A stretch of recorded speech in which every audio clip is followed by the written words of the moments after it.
Welcome back, everybody. It's Randomly Selected, powered by the Silver Room. My name is Mario. Hey, thank you all for checking us out. We really appreciate it. We see it. We see you guys listening, and we are very, very, very grateful. Thanks a lot. With that in mind, don't forget to rate and review. And tell your people, man. Check us out. Today's show, very interesting turn for the Randomly Selected vehicle. We talked to the creators and founders of Future Firm, Ann and Craig. Future Firm is an architectural design firm here in Chicago. Dope. They did the Silver Room. They did Bronzeville Winery. Dope, dope, dope. We talked to them, of course, about their origin story. We asked what was their initial intention when starting Future Firm. And now, ladies and gentlemen, welcome in Ann and Craig to Randomly Selected. We met working at SOM, Skidmore, Owings & Merrill, which is a big corporate architecture firm in Chicago. Yes, it is.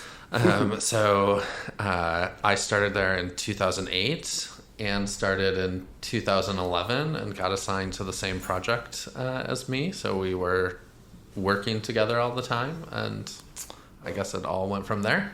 Yeah, so actually I think we worked together first before, we were working together on this project, pharmaceutical building in Indianapolis, and I was so excited and nervous. It was my first job out of college, and Craig was this kind of intimidating, knowledgeable architect. That's what I thought at the time. Obviously now things have changed. We worked together on that project, and I think we had this kind of shared passion about architecture, and that's how we met.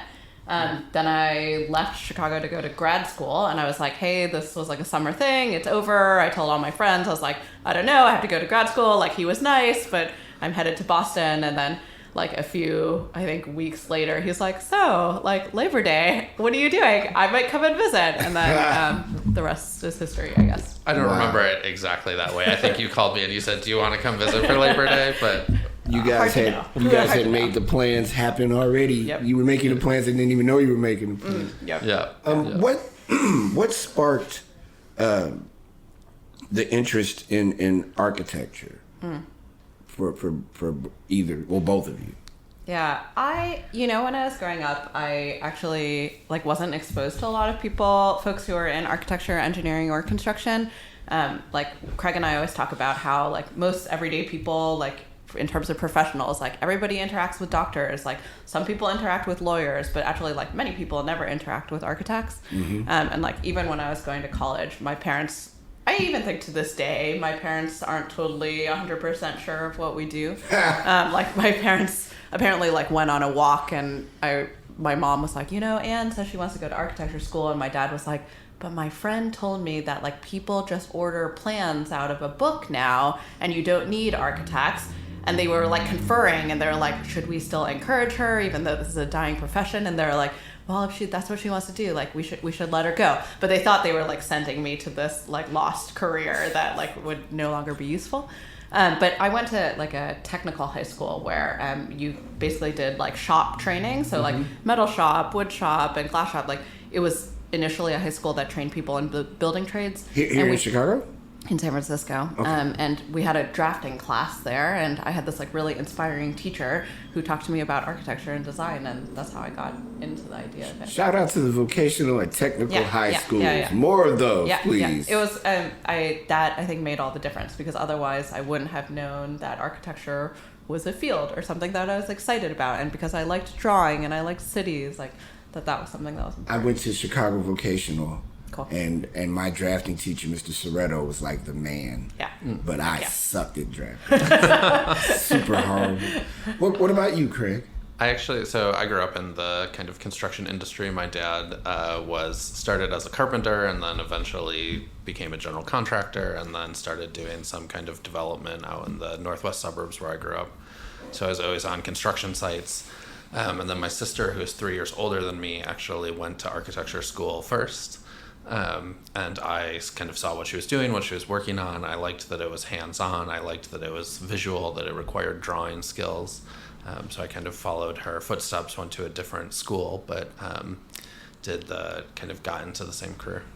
And all roads led to the two of you creating Future Firm at some point. Yeah. Chicago's a city with unbelievably rich architecture, and some of the greatest designs in the world are in Chicago.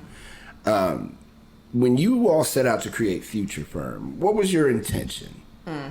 Yeah, I think, well, like even the name Future Firm was like a placeholder, right? So when we were working at other firms at SOM, and then we also worked at firms in Boston, we would always say to each other, like, at the Future Firm, like, we won't do this or we will do this. Like, it was actually, at first, I think, thinking about a different way to practice architecture and different kind of work we wanted to do.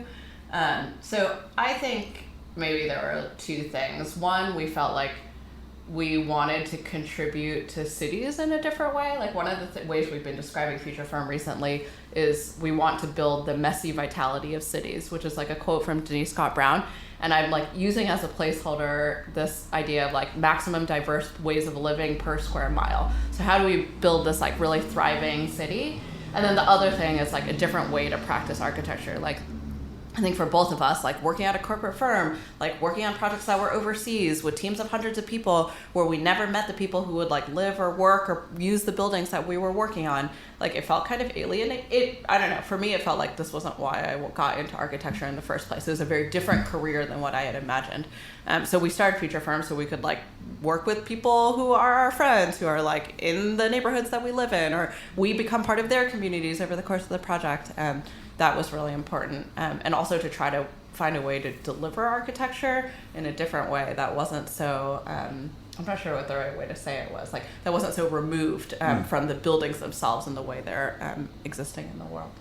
Yeah, I think the Future Firm operates a lot in these kind of gray areas where we have to, we're oftentimes doing things that are outside the scope of a typical architecture practice. Like we're helping folks kind of think through the architectural process, what other services they might need to get their business up and running, things like that. So it's much more, I think, involved than it might have been at the corporate architecture firms that we were working at, where things were kind of very defined by the architectural contract and the services that you're provided, and that's kind of it.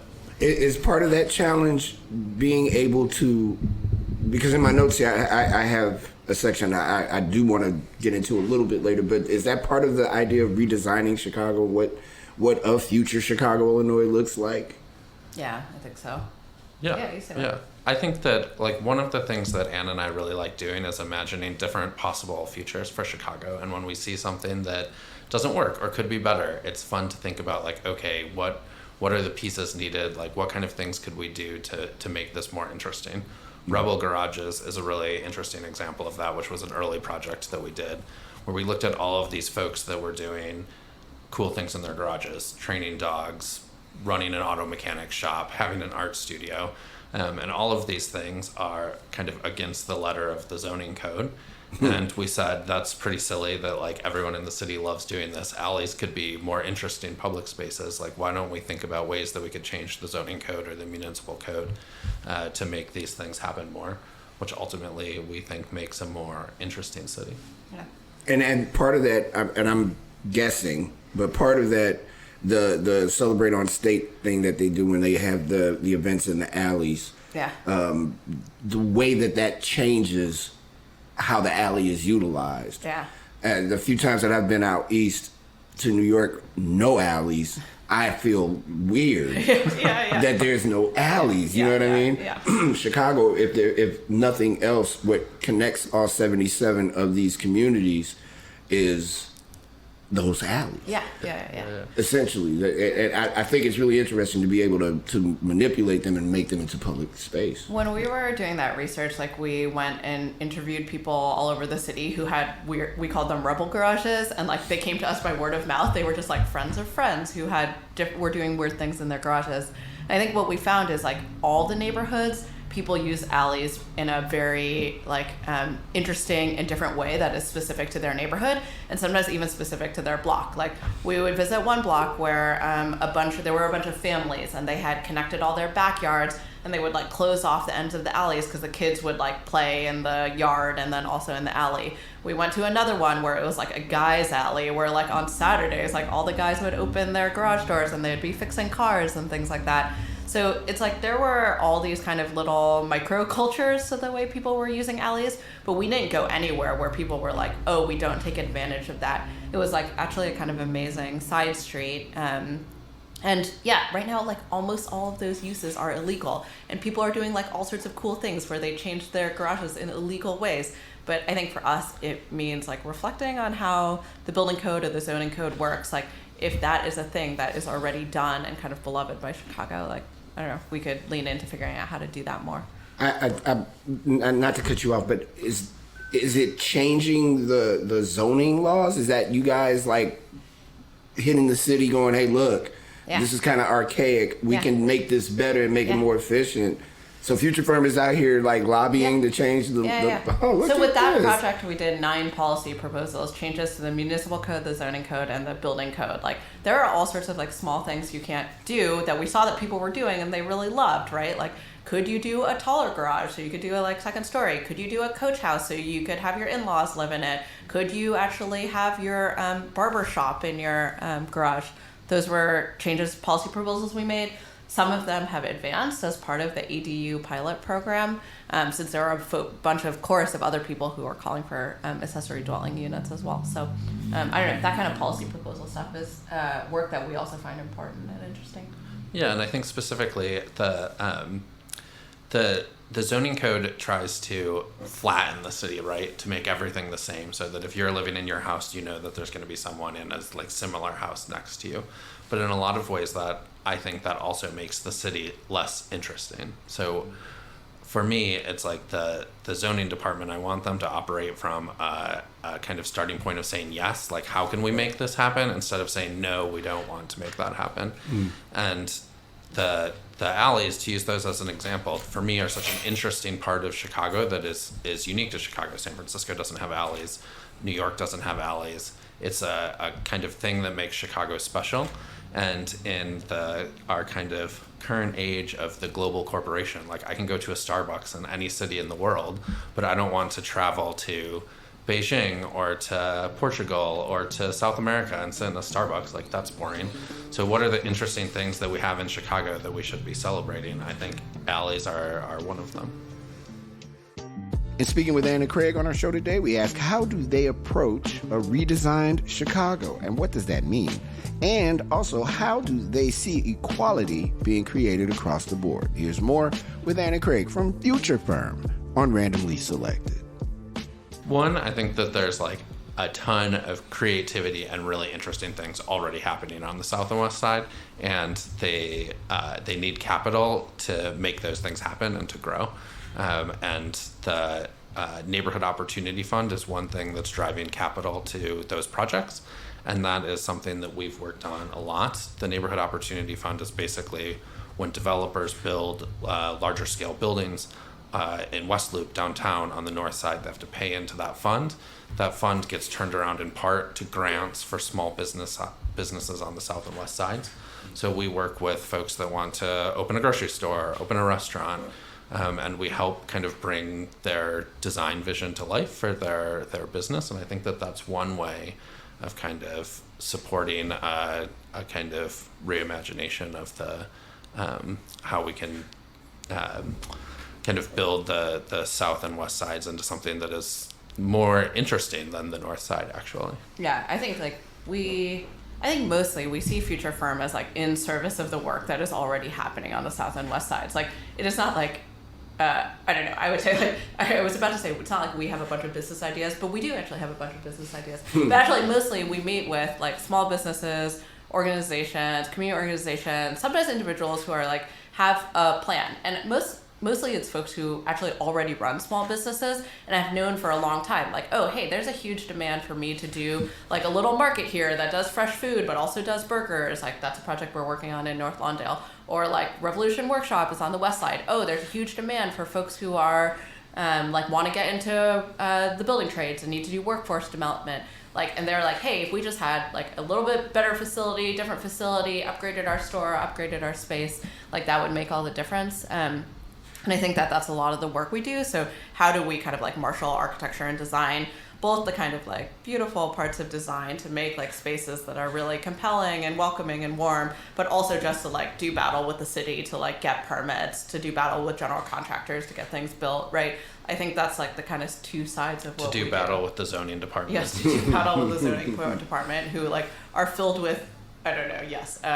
Small, Retrograde insignificant ideas complaints about Like we have this client, Rise Academy, who's converting on 87th Street. Yeah. Like 1-story auto mechanic building into. Oh my god, this makes me so angry. I can tell Craig is getting converting it into like a capoeira training academy and also a community space. Like awesome project, super simple. Like they have supported the alderman. They already have like this great community who like loves working with them.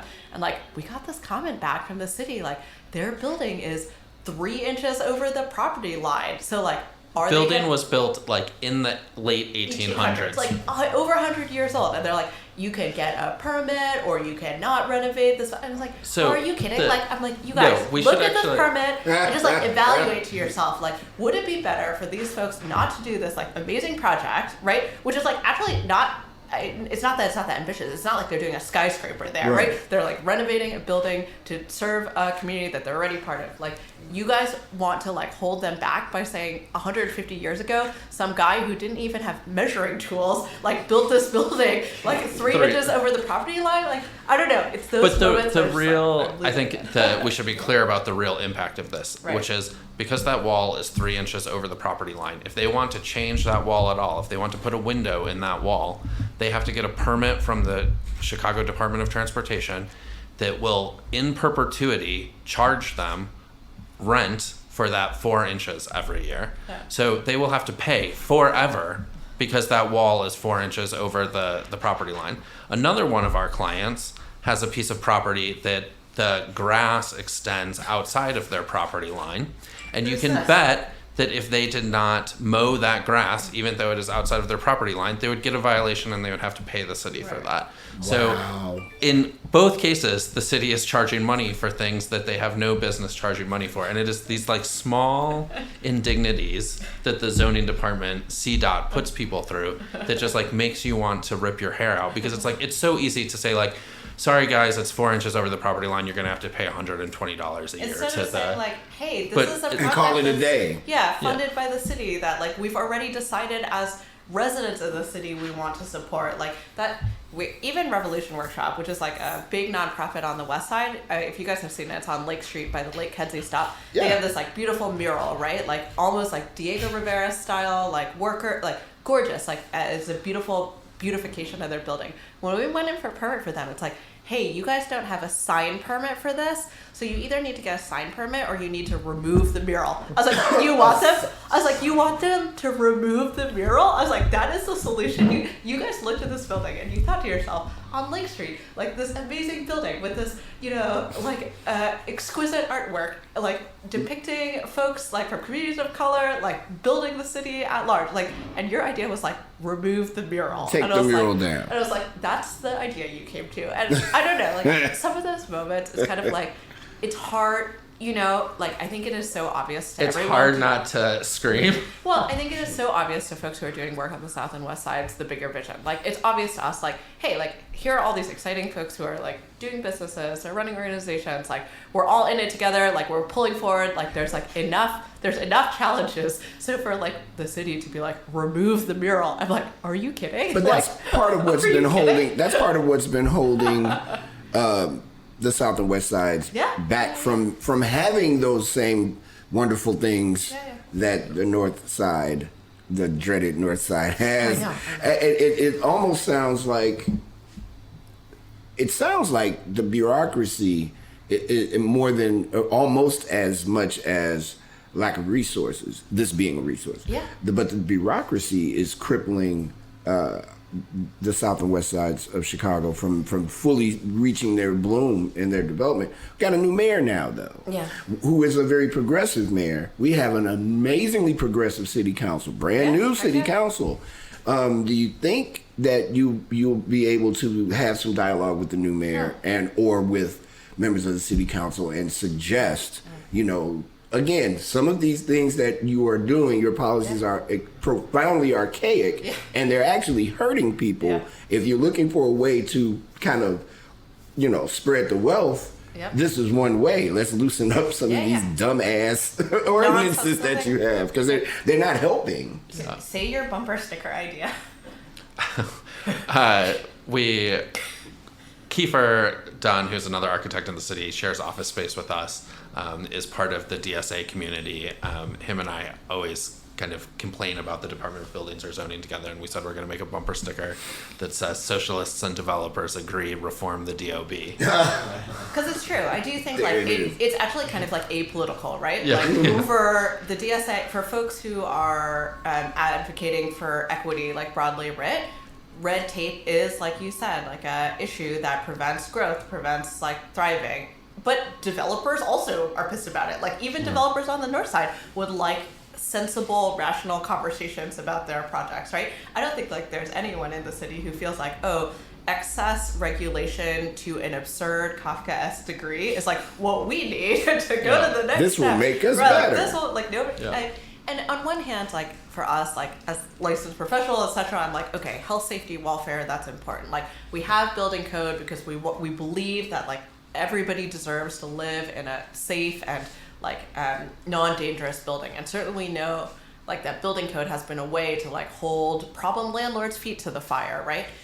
On the other hand, like now I feel like we've turned this podcast into Ann and Craig's complaints about the city. But I was like, not at all. We were. You're doing the right we thing had this right client now. who I probably shouldn't like call out her building specifically, but like amazing client, South Side, opening this space that just did a ribbon cutting that we're so pumped about. Anyway, I was in like a fight with zoning about the use of her building, and it was a very like ambiguous use, right? Like, or she had a clear use, but how zoning defined the use was ambiguous. And I was like, hey, I just want a conversation about this. You guys don't have a definition of what this thing means, and you're saying we can't do it. But since it's not written down, it's hard for me to understand whether our thing actually does comply or not. Like, I'm not trying to get around it. I just need you to like point me to where it says this is a definition of XX, right?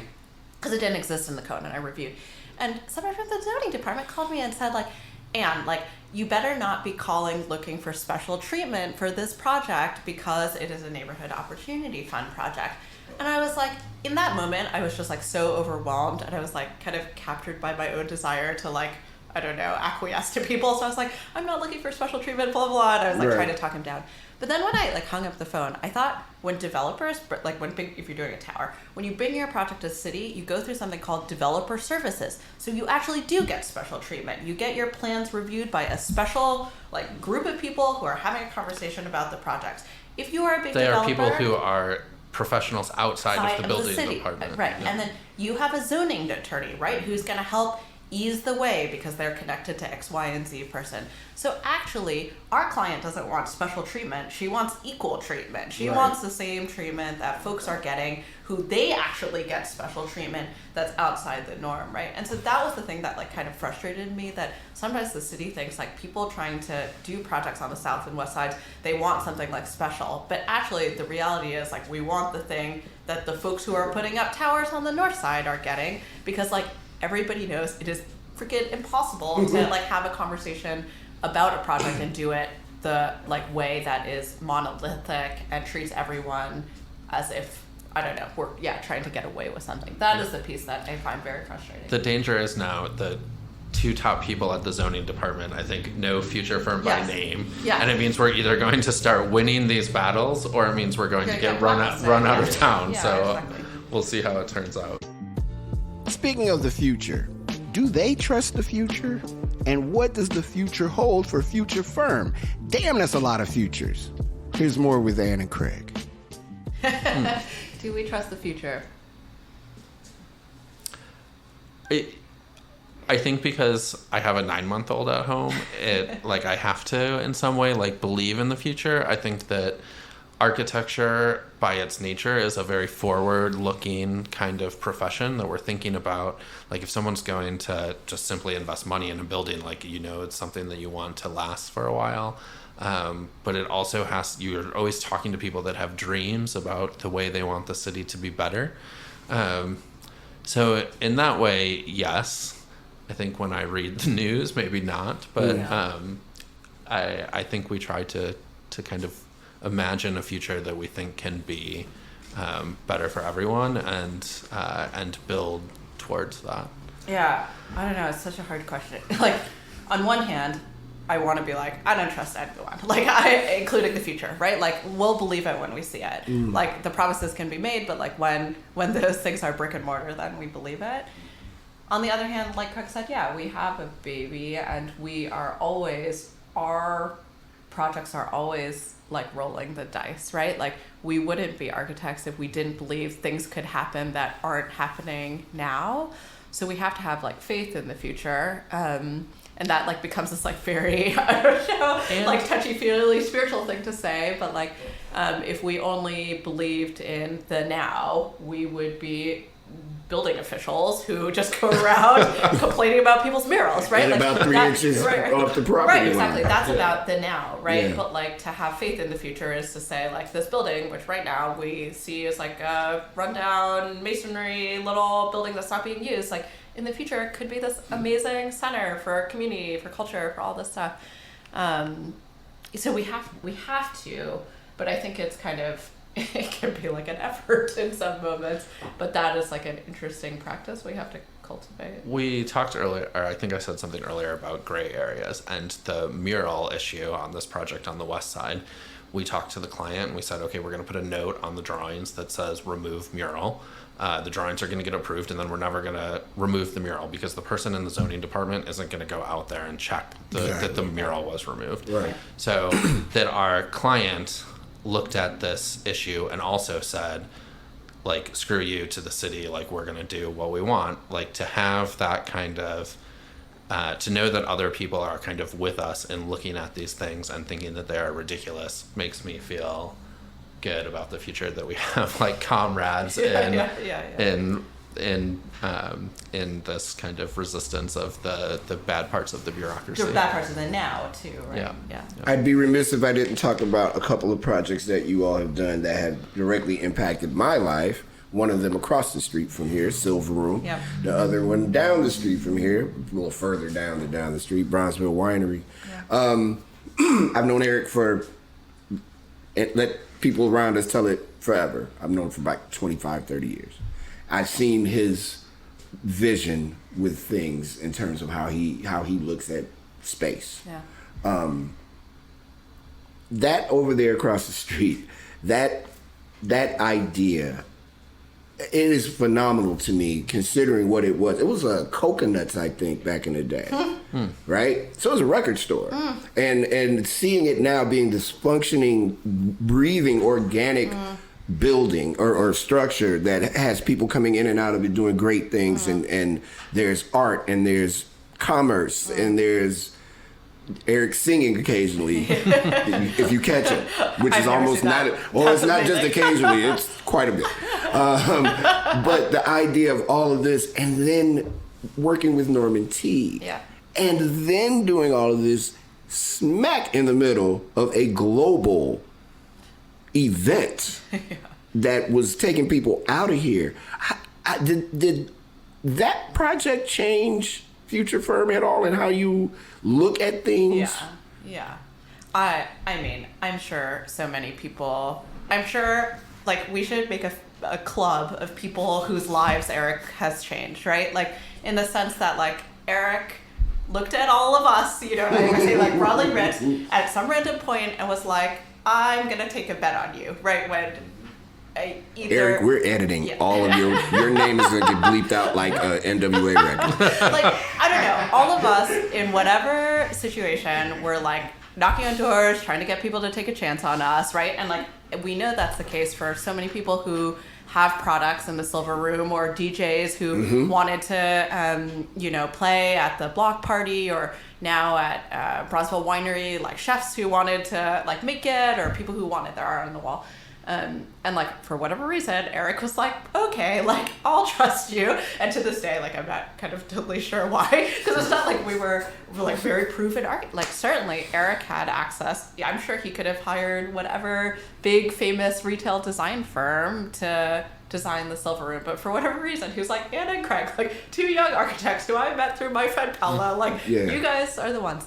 And I think that has made all the difference. It has made all the difference that he took a shot on us, and now those works are in the world, and we could say to other people, oh, like, hey, Bronzeville Winery is a project we work on.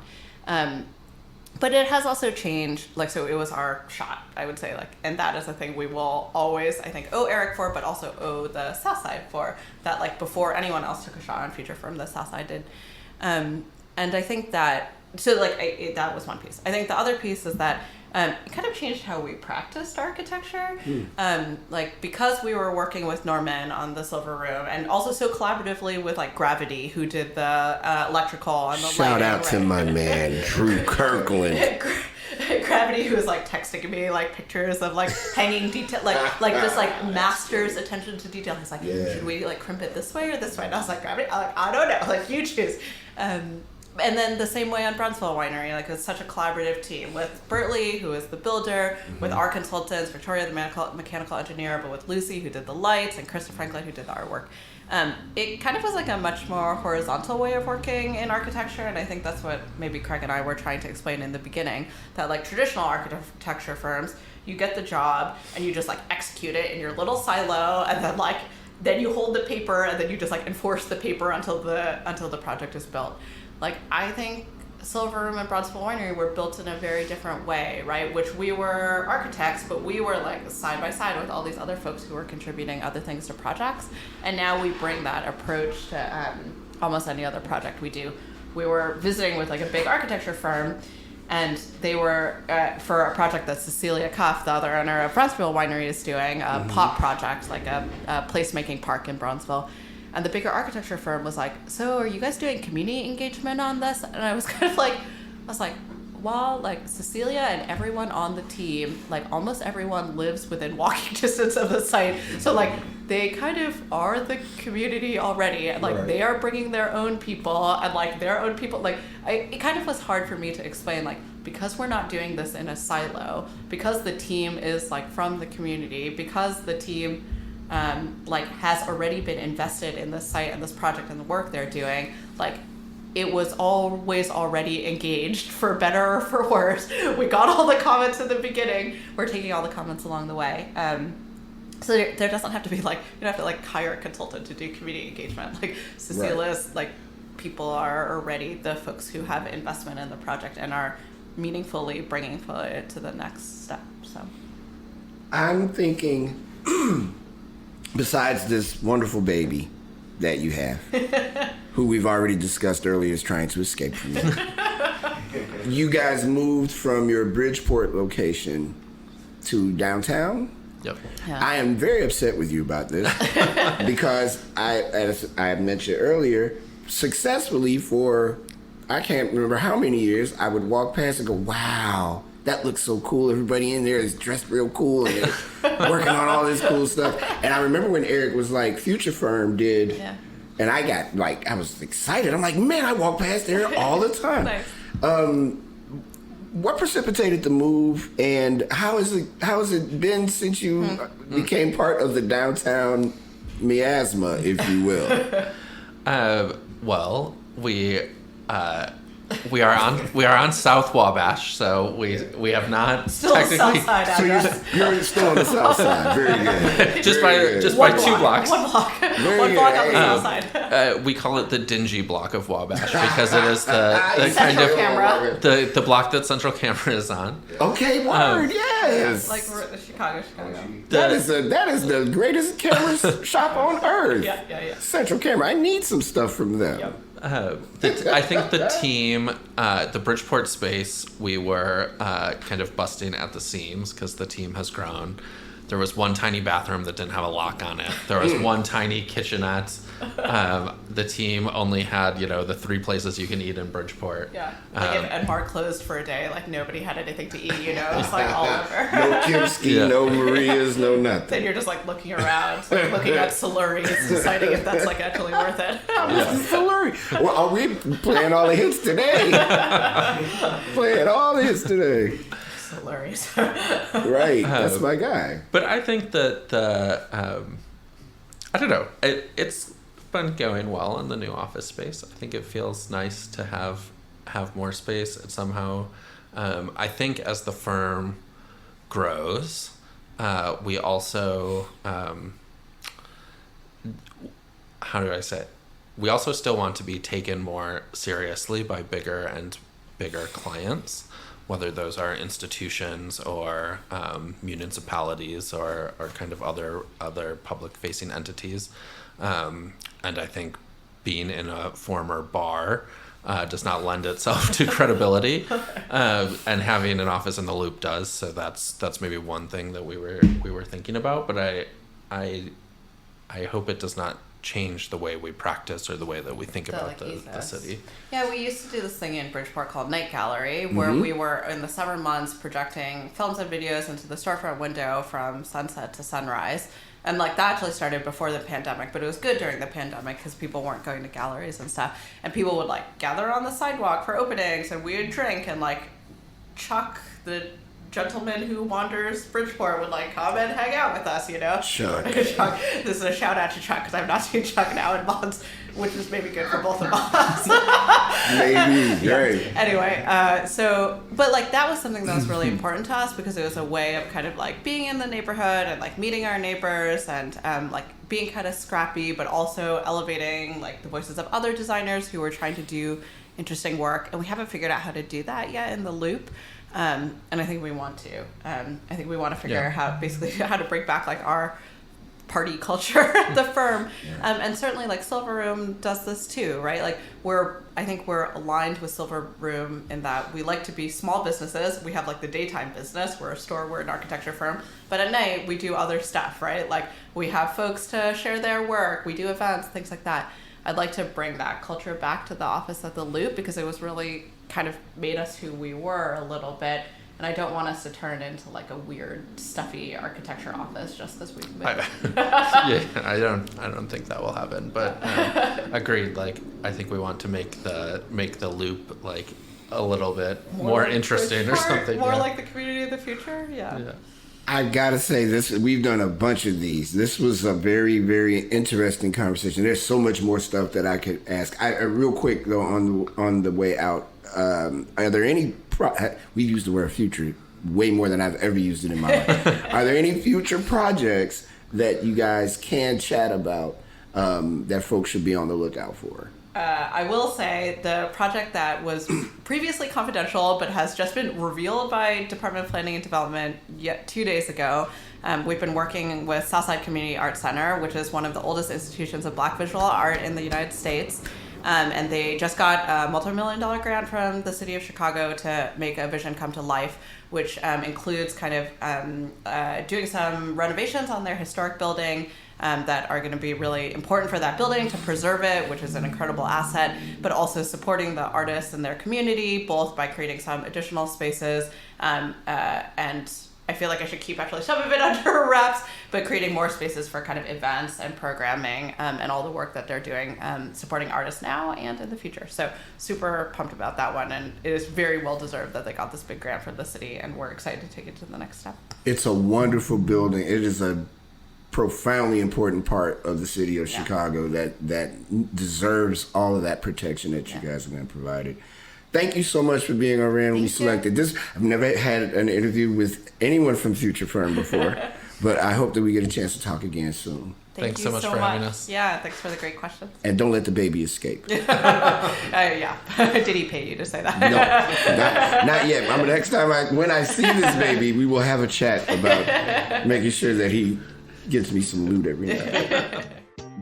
We want to thank Ann and Craig for being on our show today. Thank you so much, guys. Future Firm, a dope architectural design organization. Check them out if you can on the intranets and all that. On the next episode of Randomly Selected, we welcome in photographer Jansen Bridge. A very interesting show. Can't wait for you guys to check it out. Have a great one, everybody. Peace. Talk to you soon.